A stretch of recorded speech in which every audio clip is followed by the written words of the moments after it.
జీ5 app download చేసుకుని పూర్తి ఎపిసోడ్లని ఉచితంగా చూడండి. నువ్వు చెప్పింది దీని గురించి కదా? అవును దాదా. కూర్చోండి సుబ్బు గారు. అలాగే సార్.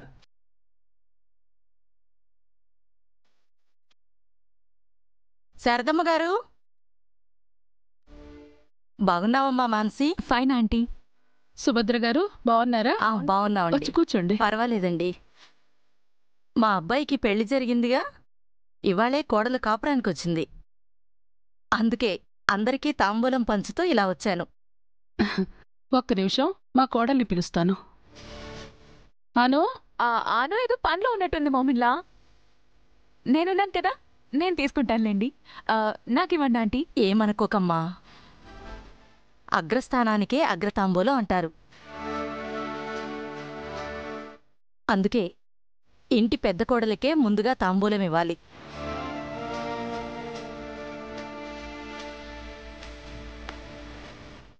కొత్తగా పెళ్ళైన జంట కదా, వాళ్ల కాపురం సవ్యంగా జరగాలంటే అన్నీ పద్ధతి ప్రకారమే జరగాలి.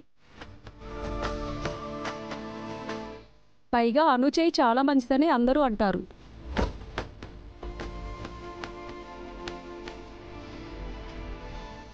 నేను అందుకే అనుని పిలిచాను. మాన్సి, నీకన్నిటికీ తొందర ఎక్కువ. వెళ్ళి అనుని పిలు.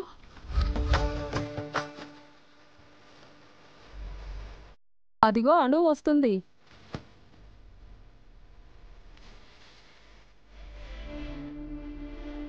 రామ్మా అను, నీకోసమే ఎదురుచూస్తున్నాం. నమస్తే అండి, బాగున్నారా? బావున్నావమ్మా. నీలాగే మా కోడలు కూడా అత్తింటి పేరు నిలిపేలా లక్షణంగా కాపురం చేయాలని దీవిస్తూ తాంబూలం తీసుకోమ్మా. ఒక్క నిమిషం ఆగండి.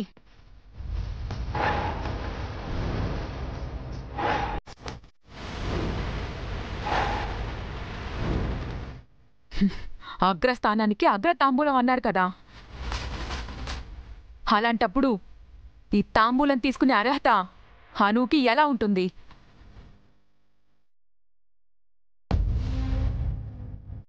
అదేంటమ్మా, తనే కదా ఈ ఇంటి పెద్ద కోడలు. పెద్ద కోడలు ఎలా అవుతుందాంటీ? ముందుగా ఈ ఇంటి కోడలి స్థానంలో అడుగు పెట్టిందా అంటే కాదు. పోనీ మా బ్రోయిల్లాకి భార్య కాబట్టి పెద్ద కోడలు అవుతుంది అని అంటారా? తను మా బ్రోయిల్లాకి రెండో భార్య అవుతుందే తప్ప మొదటి భార్య అయితే కాదు.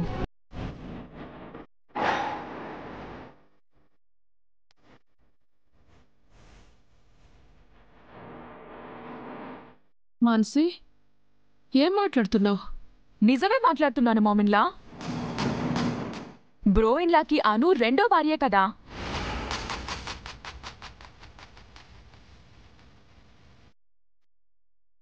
పోనీ మొదటి భార్య లేదు అనుకుంటే అయినా ఆ స్థానం అనుదే అనుకోవచ్చు.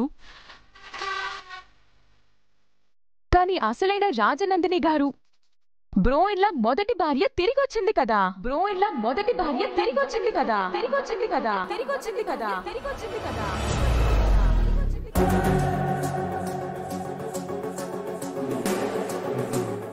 Shut up, Mansi. Are you out of your mind? Neeraj,